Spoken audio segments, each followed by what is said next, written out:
Human beings are social animals. We can't get around that. We are group-based animals, not like ants or bees, but we are very much dependent on each other and on our associations with each other in our lives. We're not polar bears, for example. We're not basically solitary animals. We are social animals. But, on the other hand, social pressure can also be oppressive to us. And the wish to belong, the anxiety of belonging, is one of the major sources of mistakes we make in thinking. It's a version of confirmation bias which I discussed in the first video of this series. In confirmation bias, we stay in the same loop. We keep reaffirming the same assumptions. If those assumptions are associated with the anxiety of the group, then it's very hard to get out of that loop. By a group, I mean two or more people, basically. So a couple can be a group, or a nation can be a group. So the term group refers to any association, two or more people. Groups basically can repress beliefs that don't fit with the goals or the models which are dominant in that group. Of course, individuals, given that we are social animals, can't be totally free of the group. We're always going to associate with groups in one way or another. As John Donne very famously said, no man is an island. However, individuals can be incrementally free of groups. We can think for ourselves, we can of course be influenced by the group, but we can develop our own individual perspectives, our own individual justified beliefs. Groups can be under the authority of a particular leader or of a particular text, and that relates to the authority bias which I discussed in the second video of this series. So it may be that the appeal to a group is very similar to the appeal to an authority, whether that authority is that of a leader or of a text. But on the other hand, even quite informal groups that at least formally don't appear to have a leader, even if they have somebody who's a bit more leaderish in their behaviour, even those sorts of groups, maybe even a group of friends out for the evening, that sort of informal group, still has its own authority. And the reason why it has its own authority is that there's still an anxiety potentially in each member of that group that they wish to be accepted by that group, and therefore the group can dominate their perspectives, and it can lead them to repress their own recognition of issues that they should be raising with the wider group. So the effect of that can be that appeals to the group can absolutize. It can absolutize to the disadvantage not only of the individuals in the group, but of the group itself. You can see examples of that, say in a factory, a worker who is not allowed to have a critical perspective given the culture of the factory, a worker not daring to report a crucial problem in the operation of the factory. The whole factory may grind to a halt because of that. But of course, in wider society, new innovations can be rejected and dismissed out of hand by the group because they're proposed by an individual, and the whole of society suffers for that because those innovations might well be beneficial to that group. So whether we're talking here about new technological innovations or scientific breakthroughs or artistic approaches, political new policies or new philosophical perspectives, it's incredibly hard for individuals to break through that boundary around the group, that solidity, and there seems to be still an instinct among many people to reinforce that boundary, whatever. But of course, there is an alternative kind of rejection, the rejection of the group by the individualist, the person who thinks that they can be independent of the group. But given the fact that we are social animals, that part of our basic conditioning is social, we're usually deluding ourselves when we think that we're free of the group or entirely free of the group. What tends to happen if an individualist leaves one particular group is that they go and join another one, or they form another group, a group of individualists. And even if they're individualistic enough not to want to associate too closely with other individuals, they're still very likely to depend on them in one way or another. So the internet gives lots of examples of that, of people with minority interests who still want to correspond with each other and get in touch with each other, and therefore be supportive. So unless we had absolutely no contact with other human beings, we really cannot claim to not be in groups. There's a lot of self-deception around in that respect.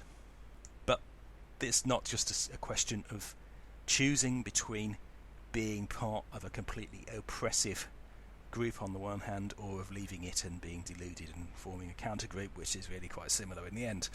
There is a middle way. And the middle way consists in the provisional group. Now, the provisional group consists in relationships that are conditional. So you join the group and you do have a certain degree of commitment to it, but you can't have total commitment to that group. And that means that there are limitations on your anxiety about pleasing that group or always being part of it. It may be that you have to leave that group, and therefore you can be prepared to challenge it. So the committedness to the group is incremental. I will say more later on in this video about how we can avoid appeals to the group. So more about what the provisional group might look like. But for the moment, I'm going to talk now more about the psychology of appeals to the group. So there were 4 major cognitive biases which have been identified by cognitive psychologists, which show us about the ways in which appeals to the group can happen, the ways in which groups can repress individual perspectives to the detriment of everybody. The first of these is the Ingroup bias, and the Ingroup bias is the tendency to judge those who are in other groups from our own in a different way, by different standards.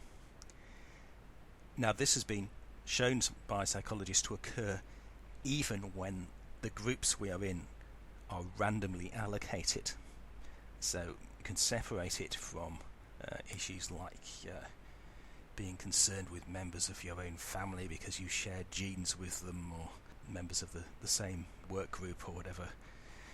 Even where other reasons for working together and having community of interest with other people are removed, we still get groupish. So it seems to be a basic instinct to which we are subject. And when we do this, we tend to make negative assumptions outside the group which we would not apply to those inside it. For example, if people are making claims from the state and they're outside our group, then we may well think of them suspiciously as potentially at least scroungers. But if they're inside the group, then of course they're just claiming on the basis of a necessary need. These poor people need help from time to time. Why shouldn't the community give them help? So we can flip between these kinds of attitudes on the basis of in-group bias, or as it's sometimes called, in-group out-group bias, because it also involves negative attitudes to the out-group. Another such cognitive bias is groupthink. Groupthink involves repressing awareness of problems to maintain group status. So we have the anxiety that we ought to maintain the group, that the group should continue to recognise us and maintain our membership. So therefore potential problems are not raised. The information that we actually consider within the range of what's acceptable is limited, and there's also what you may think of as self-censorship. We simply don't bring up issues that we need to bring up. Groupthink has been held responsible for poor decision making in all sorts of situations, because the conditions beyond the kind of models and beliefs the group was holding were simply not addressed. So you can see extreme examples of that, like the Jonestown massacre, for example, where a whole cult committed suicide in a remote place in Guyana, or the problems with a company like Enron, say in the US, which apparently due to groupthink, just didn't deal with major business conditions and hence collapsed. Or on a smaller scale, think of the joint or shared egoism of a couple piling up debts, not really considering the outer world because they're so wrapped up in each other and in their reliance on each other.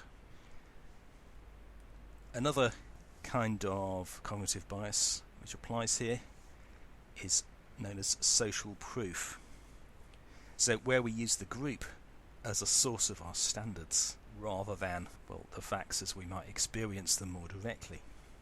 In the experiments of a psychologist called Solomon Asch, he found that people were even willing to contradict clearly observable facts in front of them, things they could clearly see, and say that they didn't see them in order to conform to the group.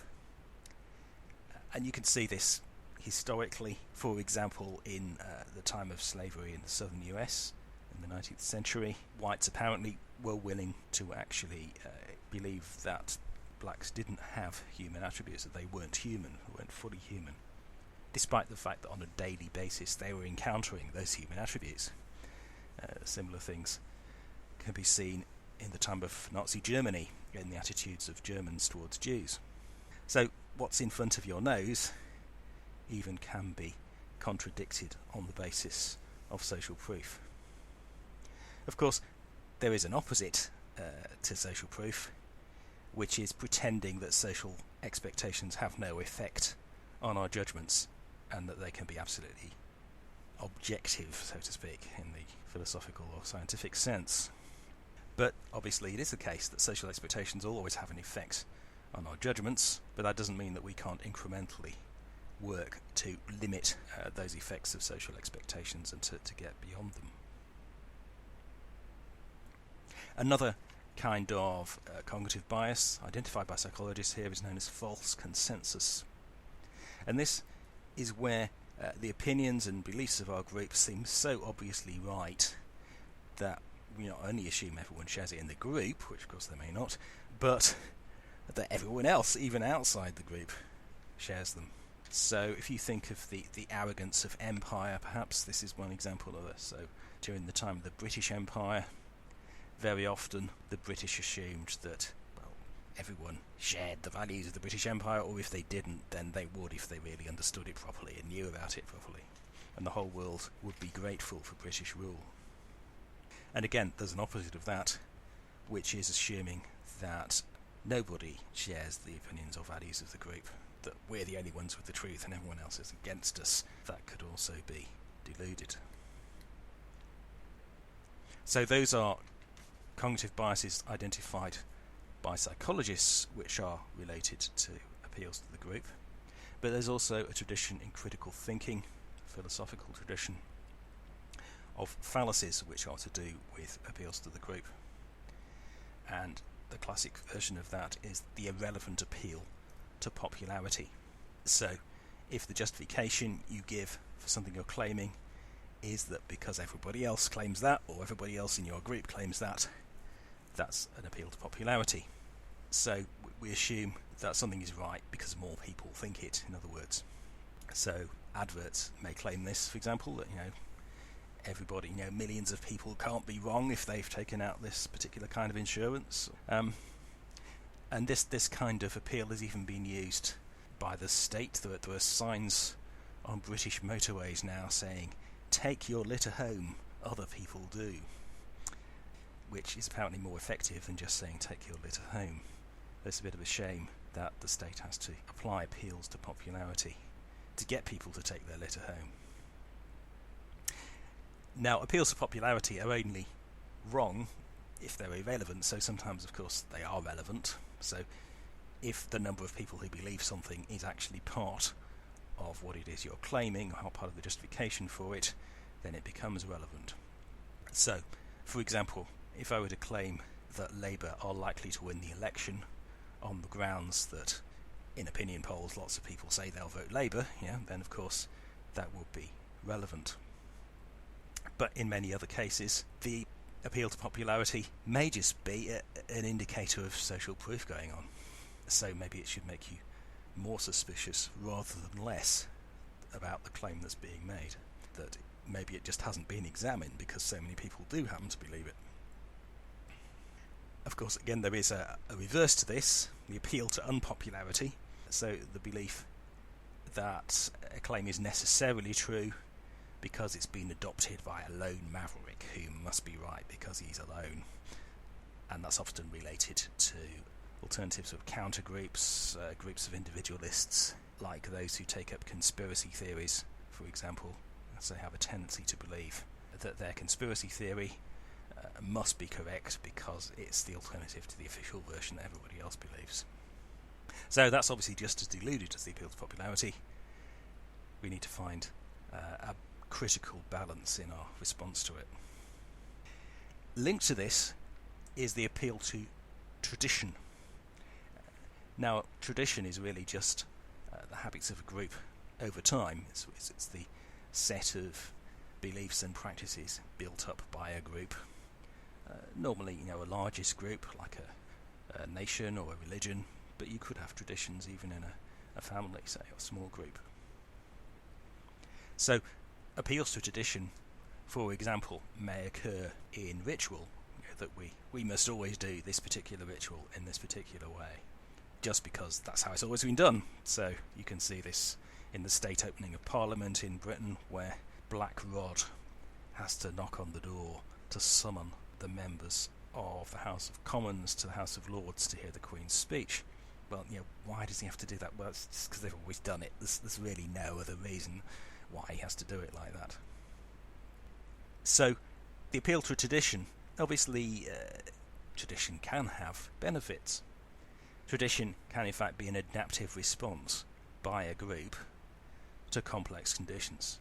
So, if we have a tradition which enshrines a useful response to things, we don't have to relearn what our grandfathers learnt in their time. It's just been passed on through the tradition, but maybe we don't even have to think about it if it's become part of the tradition. But so obviously tradition can be defended, but it can also enshrine dogmas.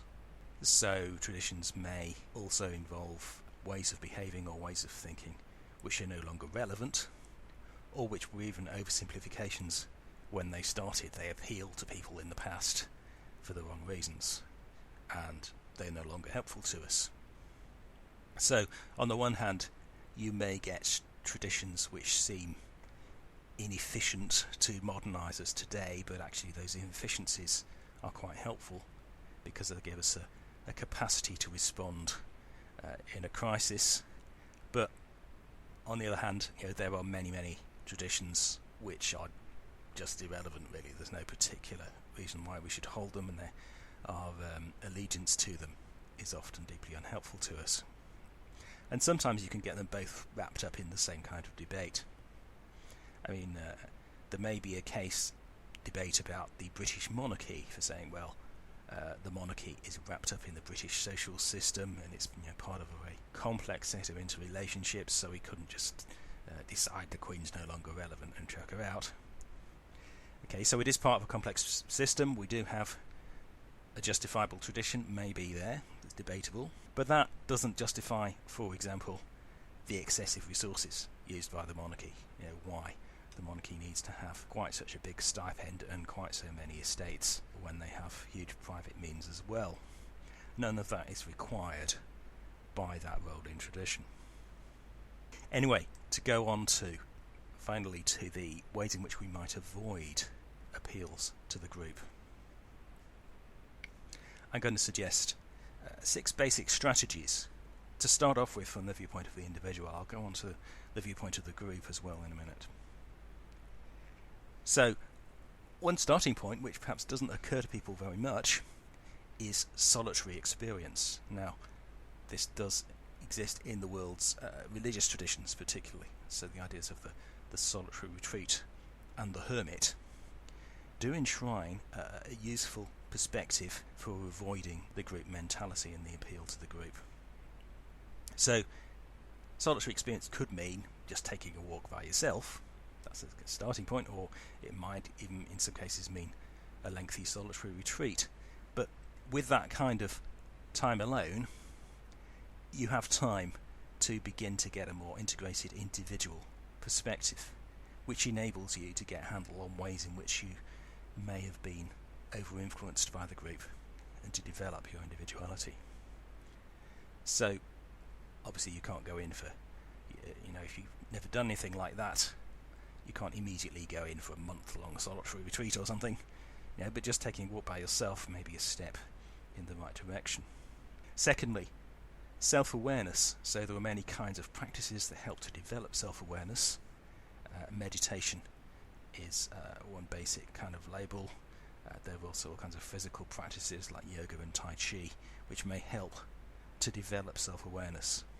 And that kind of self-awareness gives you a slightly wider attention beyond the immediate group focus.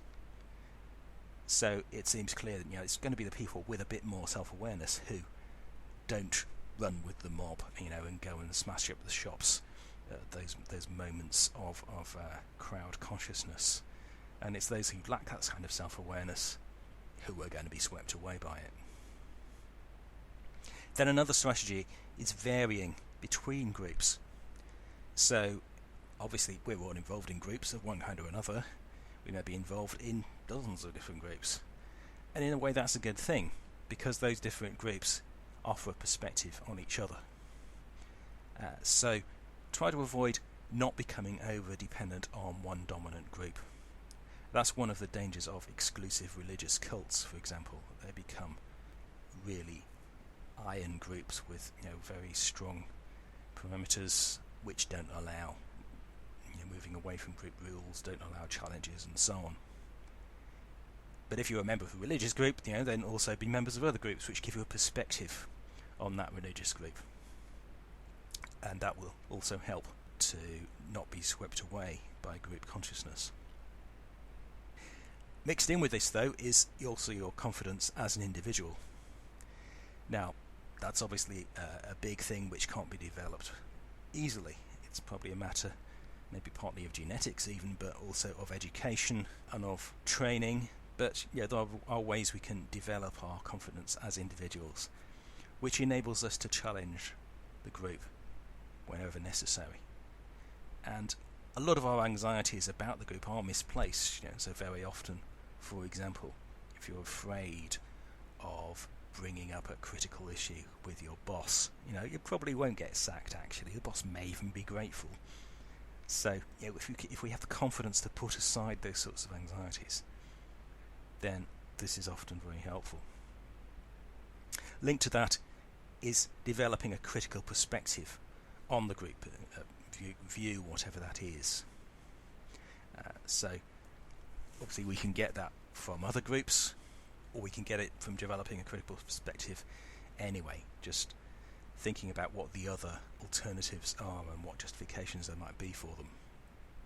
Then finally, there's democracy. So democracy gives accountability to a group. So obviously, if the group is a nation, then democracy is electing a government for it. But there can also be democracy within, for example, a society where the officers of that society are subject to democratic election. Sometimes that can be quite theoretical because the main problem is just in getting somebody to volunteer to do the job. But if the group is accountable, then this is an important way in which the individuals can make their views known to a group, and indeed can make the group listen to an individual perspective, or subgroups within a wider group can make their views known. Okay, so we can go all the way really from very individual experience through to ways in which groups are organised to help to avoid appeals to the group and avoid the group really being a blockage to itself. So from the standpoint of the group itself, the ways in which groups found and organise themselves can play a large part here in helping really to limit too much repression by the group. So if groups start off with their very foundations with an intention, a determination to improve their provisionality, that can help a great deal. They can do this by some similar measures to the ones I've just discussed. So, for example, by having democracy, that can be part of their constitutions, if they're formal enough groups to have a constitution. But by encouraging critical discussion, again making it part of the whole way they work, of their systems, to enable reviews of how they work. And by not claiming to be the ultimate answer to everything, not to have too much exclusivity. So for groups to be porous, to recognise that they have an interrelationship with a lot of other groups, that's also going to help. And then also for groups to encourage individuals to develop in their own right and to make space for them to do so. So for the group not to impose itself on every aspect of the individual's life. And obviously that's the difference between a very totalitarian kind of approach by a group on the one hand, and an interactive provisional group on the other. So that's another set of mistakes we make in thinking, and it could be argued that groups really are involved in all the mistakes we make in thinking, that very often, although you may analyse a mistake in another way, our motives for the mistakes we make in thinking are very often socially driven, and that's one angle from which you can understand them. So this is part of a wider series of videos on mistakes we make in thinking. For more details of all the cognitive mistakes covered in this series and their relationship to the absolutisation thesis and the practice of the middle way, see the book Middle Way Philosophy 4, The Integration of Belief by Robert M Ellis. This is available from Amazon and from Lulu. You can also find an e-book version of this, which is part of the Middle Way Philosophy Omnibus Edition, which includes other volumes in the series. Also, for a community devoted to working with the mistakes we make in thinking, please see the Middle Way Society site at www.middlewaysociety.org.